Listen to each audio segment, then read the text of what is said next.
il a commencé par restaurer notre fashion. J'ai dit qu'il a commencé par la restauration de notre fashion. Il est descendu dans la paille. Aïe, aïe, aïe. Parce que nous étions couverts de paille. Et pour nous aller nous chercher dans la paille, il est né dans la paille. Alors, costume, ou bien cravate, ou bien brézo, ou bien maxi, on revient tous de la paille. Répétez avec moi, mon Dieu. Si le pas bon Dieu, pas de moyen non pour habiller bien. Si le pas bon Dieu, pas de moyen non pour vivre avec une maladie qui a terrassé. J'ai une diaconesse maintenant là où je vous parle, que le médecin vient de donner 2 semaines pour vivre. Cancer. Un cancer à l'estomac qui s'est métastasé, qui est devenu cancer sur le foie, cancer sur le côlon, parce que notre futur a été menacé. Ce n'est pas le Dieu. Avec David ne pourra pas dire cette parole de Psaume 23, même quand je marche dans la vallée de l'ombre de la mort, je ne crains aucun mal, car tu es comment?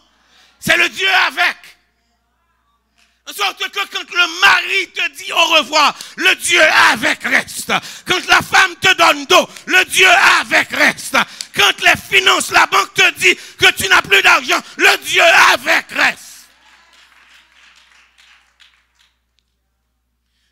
Peux-tu découvrir le Dieu qui est avec? Frère, c'est quelqu'un qui l'a gros, il pas fait le nom, ou trop loup nommé. Gon hôtel mettez au foc, lui-même pour le cas respirer, il faut le mettre à terre.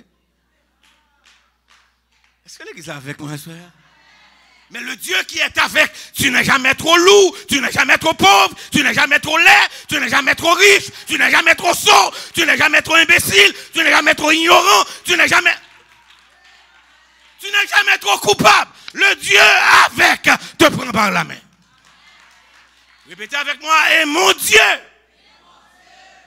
En sorte que quand il n'y a personne, le Dieu qui est avant toi est devenu le Dieu qui est avec toi. Avant que les montagnes fussent nées, aïe, aïe, aïe, et que tu eusses créé la terre et le monde, d'éternité en éternité. Suivez-moi, tu es Dieu, c'est le Dieu lointain, mais à Bethléem, c'est le Dieu de la proximité. C'est le Dieu avec.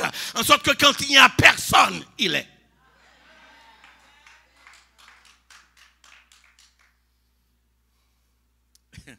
J'aimerais que ce ne soit pas simplement musique sur vos lèvres, énergie dans vos cellules, qui vous vont chanter avec véhémence. En Christ seul est mon espérance. En Christ seul.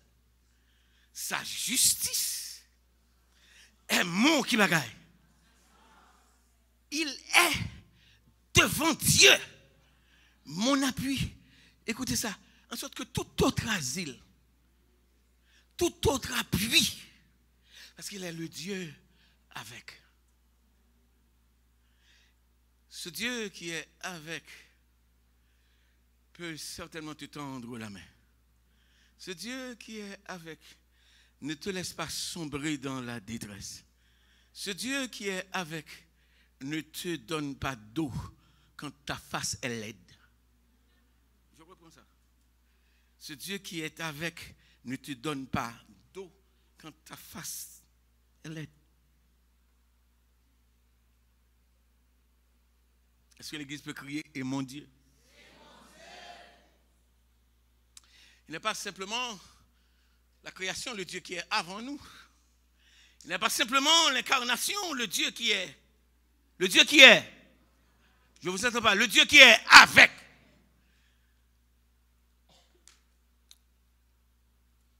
Vous vous demanderez, où est-ce que tu vas avec cette périphrasée, mon Dieu? Ça ne fait que commencer. Pourquoi il est venu au calvaire? Pourquoi il est venu descendre dans la paille? Je viens de vous expliquer parce que on revient de la paille.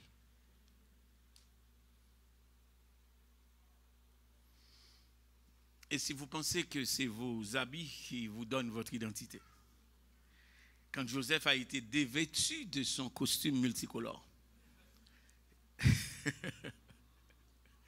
Je reprends, quand Joseph s'était dévêtu, c'est pas qu'il s'était dévêtu, on l'a.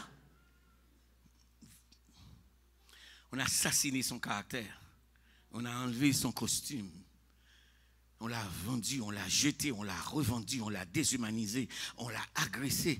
Mais l'homme reste parce que le texte biblique dit l'Éternel était avec lui. On est ensemble, c'est UM. Donc quand quelqu'un veut ton costume, quand quelqu'un veut ton apparat, quand quelqu'un veut ta jeunesse, quand quelqu'un a pris tout de toi, le Dieu qui est avec toi peut te réparer. Dieu ne s'est pas consenti d'être le Dieu avant. Dieu ne s'est pas consenti d'être le Dieu avec. Il s'est fait le Dieu pour. J'ai dit quoi? Il s'est fait le Dieu pour nous. Si Dieu est pour moi, qui sera? Aïe, aïe, aïe. C'est le Dieu qui est mon Dieu défenseur ici. Est-ce que l'église est avec moi là? Frères et sœurs, il y a de ces bonnettes que tu as maintenant, c'est pas bon Dieu défenseur. Mais le Dieu pour va beaucoup plus loin que ça. Donc, entre la création et l'incarnation, la crucifixion va amener le Dieu qui est pour nous. Écoutez ça, il a été brisé pour. Donc, conséquemment, la défection en Éden, la problématique dans le jardin, est venue régler dans un autre jardin. Je reprends. La problématique qui s'est installée dans le jardin en Éden, c'est réglée dans l'autre jardin. Gethsémane. Je parle des 4 postures ici. Jésus-Christ va devoir s'adapter à ces 4 postures que les sacrificateurs faisaient dans le sanctuaire. C'est quelles sont les postures, pasteur? Le sacrificateur dans le sanctuaire de l'Ancien Testament, quand il est en difficulté, il est à genoux. C'est ce que Jésus a fait à Gethsémane. Oh. Le sacrificateur, lorsqu'il est de service, il est debout. C'est ce que Christ a fait au calvaire. Oh. Je comprends. Il était à genoux à Gethsémane. Il faut qu'on d'accord pour traverser la vie, c'est à genoux pour y. Il faut arrêter les discours haineux. Il faut arrêter les discours de défense comme si tu n'as pas tort. Non, tout le monde a tort. Si personne n'avait tort, Christ ne serait pas rendu au calvaire. Est-ce que l'église entend ce que je lui dis? Répétez, mon Dieu! C'est le Dieu de la création avant nous. C'est le Dieu de l'incarnation avec nous. Mais c'est le Dieu de la crucifixion qui est pour nous. Il a été meurtri. Écoutez, mais pour. Il a été meurtri. Répétez plus fort. Il a été meurtri pour nos péchés. Brisé pour nos iniquités. Le châtiment qui nous donne la paix est tombé sur lui. Il a fait le transfert. Et c'est par ces meurtrissures que nous sommes. Aïe, aïe, aïe. Guéri. Tenez ça, on peut certainement prévoir la chimio pour un cancer. On peut donner une piqûre pour quelle que soit l'infection. Mais la défection du péché qui affectait tous les aspects de notre vie, ça prenait le sang de Christ, il l'a versé au calvaire. C'est le Dieu pour nous. Répétez avec moi, et mon Dieu. Dieu pour. À ce Dieu pour, il n'a pas fait simplement médiation, mais il a fait propitiation. Je reprends. À ce Dieu pour, il n'a pas fait simplement médiation, en sorte que, suivez-moi, il était homme assez pour prendre ma main dans ma défection. Il était Dieu assez pour prendre la main de Dieu. Donc, entre moi, pécheur, coupable, et ce Dieu 3 fois saint, Christ est au milieu. Il est le Dieu avec, et il est le Dieu pour. Aïe, aïe, aïe. Je suis venu vous dire ce soir, ton mari ne peut pas défendre devant ton péché. Ton papa ne peut pas te défendre devant ta défection. Ta femme ne peut pas non plus. Il y a un seul avocat qui s'est mis entre toi et le Dieu 3 fois saint. C'est le Dieu qui est pour toi. Répète avec moi, Dieu pour moi. Je n'entends pas CUM. Dieu. C'est ça, le croire ou non, c'est tout ce que tu as. C'est tout ce que tu as. Dieu pour. Et c'est à cette appellation que j'ai trouvé dans le langage de Paul et mon Dieu. En sorte que ce soir, je te demanderai de te séparer de cette fameuse assemblée réunie en ce jeudi soir pour te trouver toi seul face à ce Dieu qui est premièrement avant toi, qui est deuxièmement avec toi, qui est troisièmement pour toi. En sorte que il faut que tu t'appropries le sacrifice du calvaire. Maintenant, je retourne à ce Dieu de l'incarnation. Suivez-moi. Cette énigmatique ou problématique théologique qui pose sévères difficultés aux Juifs dans son judaïsme traditionnel, se demandait comment accepter que ce petit enfant qui est venu dans la crèche, c'est le Dieu qui s'introduisit à Israël et sur les hauteurs de la Palestine, dans des révélations particulières, et particulièrement à l'appel de Moïse, où Dieu faisait défense expresse à cet homme de ne pas s'y approcher, car le lieu sur lequel tu te tiens est une terre sainte, et tu me dis que ce Dieu est dans la crèche maintenant.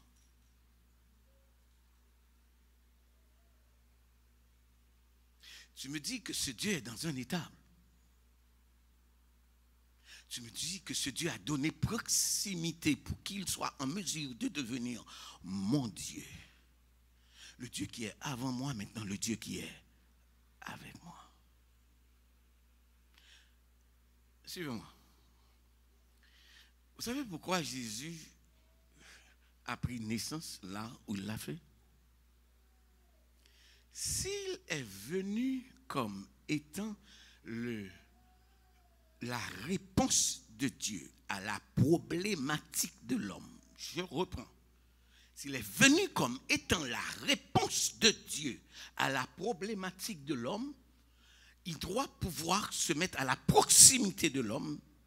Et cette proximité est fine dans le sens qu'il doit prendre sa forme et même à un la durée faire le transfert de sa nature. Je m'explique.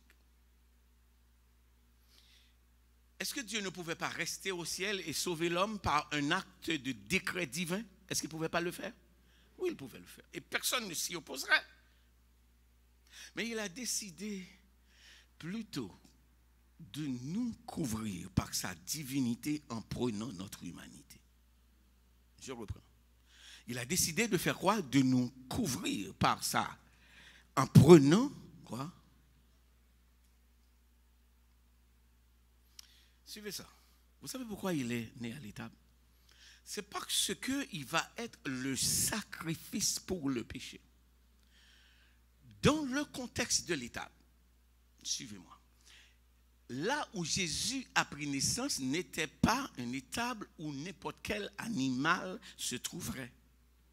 C'était le lieu là où l'on gardait les animaux qui étaient destinés à devenir sacrifices dans le temple. Je reprends ça. C'était cette étable là où l'on introduisit quoi? Où l'on introduisit les bêtes qui étaient destinées à devenir quoi? J'ai dit sacrifices dans le temple. Donc, s'il est l'agneau qui enlève le péché du monde, il doit se trouver parmi les bêtes qui vont servir d'expiation, en sorte qu'il soit le dernier sacrifice. Oh. Jésus a pris le taureau par les cornes. Il n'est pas simplement le sacrifice, mais il est en même temps le sacrificateur. Oh. Répétez avec moi, et mon Dieu.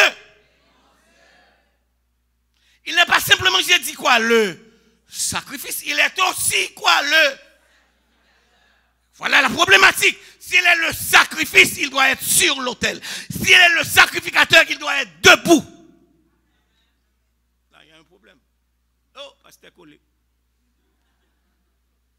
Je reprends. S'il est le sacrifice, il doit être couché sur l'autel. Mais s'il est le sacrificateur, il doit être... Parce que les sacrificateurs dans l'Ancien Testament, quand ils faisaient le sacrifice, j'ai parlé des 4 postures. J'ai dit, la première posture, c'était à jeun. Et Jésus l'a fait où ça? À Gethsémani. Au calvaire, il va être debout. Oh. Comment il va être debout au calvaire? Les sacrificateurs dans l'Ancien Testament devaient avoir les talons joints, les têtes levées vers le ciel et les bras ouverts. Je reprends, quand les sacrificateurs sont de service et qu'ils offrent le sacrifice, la posture du sacrificateur de service, le sacrificateur n'a pas qu'à couper, pas qu'à... Non, il est de service, il doit être debout devant l'autel. Donc, il devrait avoir les talons joints, la tête levée vers le ciel et les bras ouverts. Jésus, comme sacrifice, est attaché sur le bois.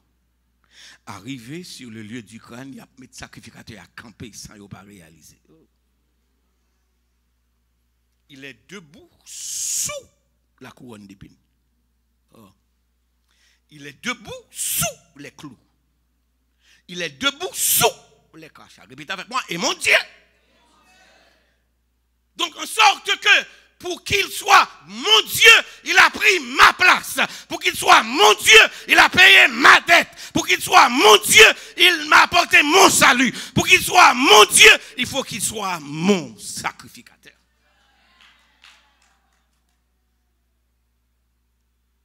Et l'apôtre Paul va surenchérir pour dire, il n'y a maintenant aucune croix pour ceux qui sont où ça? Parce qu'il est devenu mon Dieu. Et au calvaire, il est le Dieu pour moi. Oui, pour moi qui ne pouvais pas payer la dette. Pour moi qui était insuffisant pour répondre à la justice de Dieu. Suivez ça, frères et sœurs.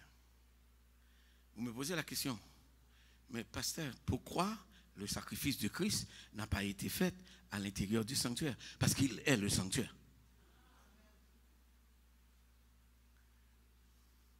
Si vous lisez Apocalypse chapitre 22, vous verrez que dans la ville, il n'y aura pas de temple parce que l'agneau est son temple. Et je donnerai défi à tout théologien de quelque dénomination qu'il ou qu'elle peut être de m'expliquer ceci, que le calvaire est une exécution d'une révélation faite avant la fondation du monde. Je reprends. Que le calvaire, c'est l'exécution d'une révélation faite avant la fondation du monde. Parce que qu'est-ce que vous nous dites? L'agneau qui a été immolé dès avant. Ah. Si l'agneau qui a été immolé dès avant la fondation du monde, ma rédemption est plus vieille que moi. Ah. L'église, attendez, ça me dit. Je ne connais pas ton âge, mais ta rédemption est plus grande que toi. D'ailleurs, ta rédemption est plus grande que le cosmos. Parce que l'agneau qui a été immolé depuis quand? Dès avant la fondation du monde. Donc suivez-moi, mauvaise traduction à Somme 23, de l'hébreu vers le français. C'est pas oui, le bonheur et la grâce m'accompagneront, c'est oui, le bonheur et la grâce me suivront. Oh.